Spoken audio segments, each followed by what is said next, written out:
النبي صلى الله عليه وسلم: لا تقوم الساعة حتى يقبض العلم وتكثر الزلازل ويتقارب الزمان وتظهر الفتن ويكثر الهرج وهو القتل.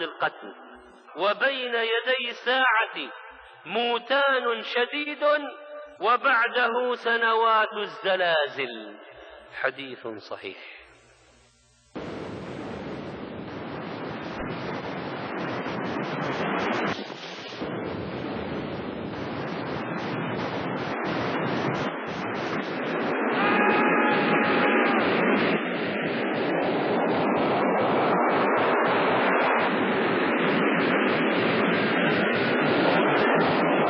سومترا کے زلزلے سے جو حادثات اور جو بھیانک خطرات پیش آئے ہیں اور جس کی وجہ سے بہت ساری تباہیاں ہوئی ہیں، صحافیوں اور میڈیا کا اندازہ ہے کہ 2.5 لاکھ سے زیادہ امواتیں ہوئی اور بہت زیادہ مالی نقصان ہوا۔ یہ زلزلہ جو سمندر کی تہوں میں پیش آیا اور جو بری اور خشکی جگہوں پر بھی پہنچا اور اس کی موجیں جن ساحلوں پر پہنچی کی وجہ سے بہت سارے شہر اور بہت سارے علاقے اس دنیا سے نیست و نابود ہو گئے۔ طرح کے عذابوں کے ذریعے اللہ تعالی غافل لوگوں کو یاد دلانا چاہتا ہے، اور اللہ کی یہ نشانیاں اور اللہ کی طرف سے خوفناک عذاب اسی لیے آتے ہیں کہ بندے اس سے عبرت حاصل کریں۔ أَفَأَمِنَ أَهْلُ الْقُرَىٰ أَن يَأْتِيَهُم بَأْسُنَا بَيَاتًا وَهُمْ نَائِمُونَ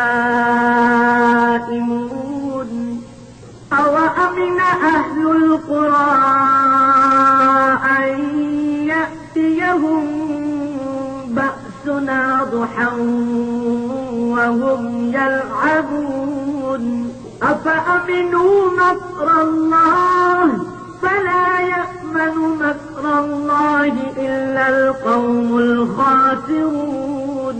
کیا بستیوں کے رہنے والے اس سے بے خوف ہیں کہ ان پر ہمارا عذاب رات کو واقع ہو اور وہ بے خبر سو رہے ہوں؟ اور کیا اہل شہر اس سے نڈر ہیں کہ ان پر ہمارا عذاب دن چڑھے نازل ہو اور وہ کھیل رہے ہوں؟ کیا یہ لوگ خدا کے داؤں کا ڈر نہیں رکھتے؟ سن لو کہ خدا کے داؤں سے وہی لوگ نڈر ہوتے ہیں جو خسارہ پانے والے ہیں۔ وہ زلزلہ جو سومترا کے سمندروں کے تہوں میں پیدا ہوا، اس سے اٹھنے والی موجیں اس قدر شدید اور اس قدر تیز تھیں کہ ہمارے اس سعودی عرب کے ساحل کو بھی وہ پہنچیں، جبکہ وہاں سے ہمارے ساحلوں تک کی مسافت سینکڑوں نہیں ہزاروں کلومیٹر ہے۔ یعنی اٹھنے والے امواج یہاں تک اس تیزی کے ساتھ پہنچیں۔ یہ کس لیے؟ صرف اس لیے کہ لوگ عبرت حاصل کریں۔ ہے کوئی عبرت حاصل کرنے والا؟ ہے کوئی اس سے سبق سیکھنے والا؟ زلزلے اس کائنات میں اللہ کی نشانیاں ہیں۔ یہ کرۂ ارضی جو ہمیشہ مختلف قسم کے خطرات اس کو درپیش ہوتے رہتے ہیں، انہیں میں سے ایک وہ لاوا ہے جو زمین سے پھوٹتا ہے، جس سے انسان کو بھاگنے کی کوئی جگہ اور کوئی رائے، کوئی مفر نہیں، اور یہ آتش فشاں جو سمندروں کی تہوں میں بھی پھٹ پڑتا ہے، میلوں میلوں دور تک اس کی تیزی پہنچتی ہے۔ زلزلہ کہتے ہوئے ہی جسم کے اندر بھونچال سا آ جاتا ہے۔ یہ وہ چیز ہے کہ ایک ہلکے سے جھٹکے اور ہلکے سے زلزلے سے اس دھرتی پر قائم بڑی بڑی عمارتیں لمحہ بھر میں مٹی کا ڈھیر بن جاتی ہیں۔ وہ عمارتیں جو بڑے لمبے پلانوں کے ساتھ دیر تک قائم رہنے کے لیے بڑی مضبوط مواد سے ان کی تعمیر ہوتی ہے، اور وہ پل مختلف سمندروں اور مختلف ندیوں اور نالوں پر بنے ہوئے وہ ڈیم جو مضبوط آلوں سے اور مضبوط وسائل کے ذریعے بنائے جاتے ہیں تاکہ دیر تک قائم رہیں، لیکن ایک ہی ایک زلزلہ کافی ہوتا ہے ان سب کو ڈھیر بنانے کے لیے۔ اور اسی طرح سے پورے مکمل وہ شہر جو پوری تخطیط اور پلاننگ کے ساتھ بنتے ہیں وہ لمحے بھر میں مٹ جاتے ہیں۔ ویسے تو اس روئے زمین پر ہر 2 منٹ میں ایک زلزلہ پیش آتا رہتا ہے۔ ان میں سے بہت سے بڑے ہلکے درجے کے ہوتے ہیں جس کے نقصانات نہ کے برابر، بلکہ ہر زلزلے کی پہچان انسان کر بھی نہیں سکتا۔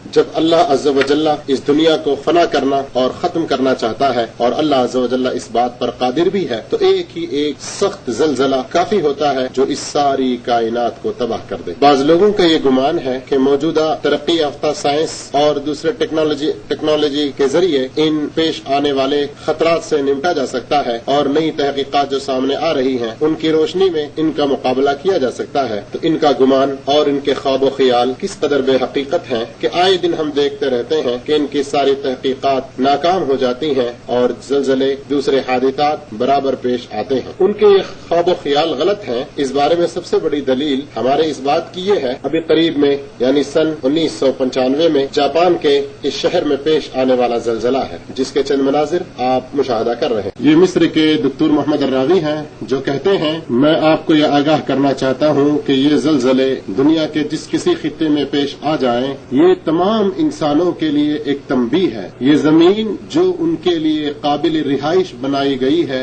ایک وقت تباہ کی جا سکتی ہے. یہ شہر جسے آپ دیکھ رہے ہیں اہل جاپان نے نئی ٹیکنالوجی کے ذریعے اور بڑے ہی مضبوط اور طول المیعاد پلاننگ کے ساتھ تیار کیا. ان کا یہ دعویٰ تھا کہ ان کی یہ عمارتیں اور ان کے یہ بنائے ہوئے سارے مکانات زلزلوں کا مقابلہ کرنے والی ہیں، بلکہ انہوں نے کروڑوں کروڑوں روپے خرچ کر کے زلزلے کے آنے سے پہلے ہی اس کی پیش کی اطلاع دینے کے لیے جو آلات کی انہوں نے تعمیر کی ہے. لیکن کیا ہوا، ان کے سارے خواب و خیال شرمندہ تعبیر نہ ہو سکے. جب یہ زلزلہ 23 اگست سن 2000 ٹھیک دوپہر 12:59 پر پیش آیا تو ان کی یہ ساری ٹیکنالوجی اور ان کی یہ ساری تحقیقات کچھ کام نہ دے سکیں. وہ بلند و مضبوط عمارتیں جس کے بارے میں وہ کہا کرتے تھے کہ زمین میں پیش آنے والے سخت سے سخت جھٹکوں کا بھی یہ مقابلہ کر سکتی ہیں، دیکھتے ہی دیکھتے مٹی کے ریت کے ٹیلوں کی طرح سے بھاگ، گویا کہ وہ کاغذ سے بنے ہوئے تھے. أفأمن الذين مكروا السيئات أن يخسف الله بهم الأرض أو يأتيهم العذاب من حيث لا يشعرون أو يأخذهم في تقلبهم فما هم بمعجزين أو يأخذهم على تخوف فإن ربكم لرؤوف رحيم. بدترین داؤ پیش کرنے والے کیا اس بات سے بے خوف ہو گئے ہیں کہ اللہ انہیں زمین میں دھسا دے یا ان پر ایسی طرف سے عذاب آ جائے جہاں سے ان کو خبر ہی نہ ہو، یا انہیں چلتے پھرتے پکڑ لے؟ یہ کسی صورت میں اللہ کو عاجز نہیں کر سکتے، یا انہیں ڈرا دھمکا کر پکڑ لے.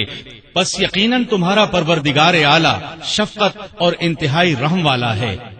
انڈین اوشین میں پھٹنے والا وہ لاوا جس کے بارے میں لوگوں نے دعویٰ کیا کہ بہت سی ریکٹرز اور ان کے آلات نے ان کو نوٹ کیا، ان کو درج کیا، جس کی آواز 5000 کلومیٹر دور تک سنی گئی. 20 کلومیٹر کے احاطے میں پھیلا ہوا یہ جزیرہ جس میں یہ لاوا پھٹ پڑا اور اس قدر ٹکڑے ہوا کہ کئی ملین ٹکڑوں میں وہ بٹ گیا، اور اس سے اٹھنے والا دھواں آسمان میں اس قدر بلند ہوا کہ اس دھواں کی بلندی 35 کلومیٹر تک جا پہنچی، اور اس دھواں کی کثافت اس قدر تھی کہ 2 سال تک سینکڑوں کلومیٹر کے احاطے میں سورج کی کرنیں اور سورج کی شعاعیں تک زمین پر نہیں پہنچنے دے رہی تھی.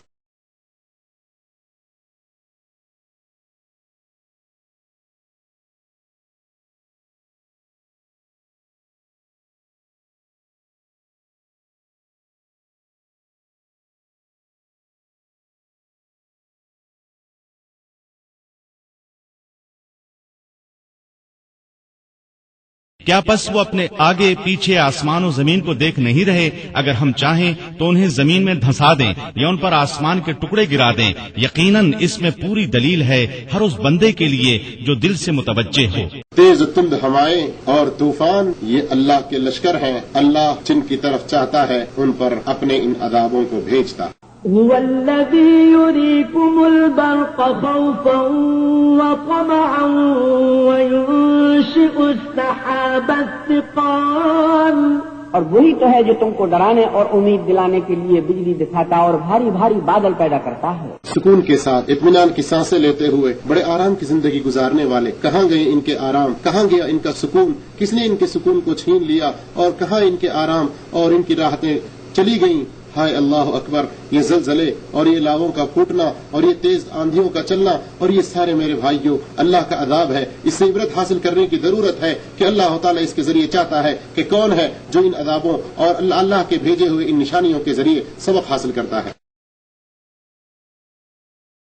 بعض دفعہ یہ ہوائیں بڑی ہی سخت اور بڑی تیز ہوتی ہیں. یہ بڑے بڑے گھروں کو اور عمارتوں کو بھی ڈھا دیتی. اس بھینس کو آپ دیکھ رہے ہیں جو کس قدر وزن اور ثقیل ہوتا ہے لیکن ہوا میں کس قدر اونچائی پر اڑ رہا ہے. اور یہ تیز ہوائیں، یہ آندھی بڑے بڑے جھاڑوں کو اور بجلی کے ستونوں کو ان کے جڑوں سے اکھاڑ پھینکتی ہے اور